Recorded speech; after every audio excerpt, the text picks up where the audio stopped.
ಲೆಕ್ಕಗಳು. ಈ ಅಣ್ಣನ ಕೈಯಲ್ಲಿದೆ ನಮ್ಮ ಸುಖ ದುಃಖಗಳು.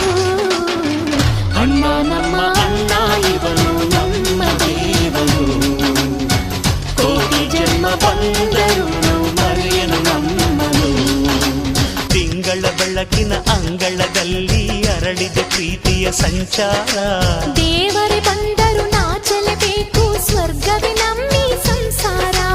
ನಮ್ಮೊಳಗೆ ನಮ್ಮೆದೆಯೊಳಗೆ ನಮ್ಮೊಳಗೆ ನಮ್ಮೆದೆಯೊಳಗೆ ಆ ಸಾವಿರ ಕನಸು ಇದೆ.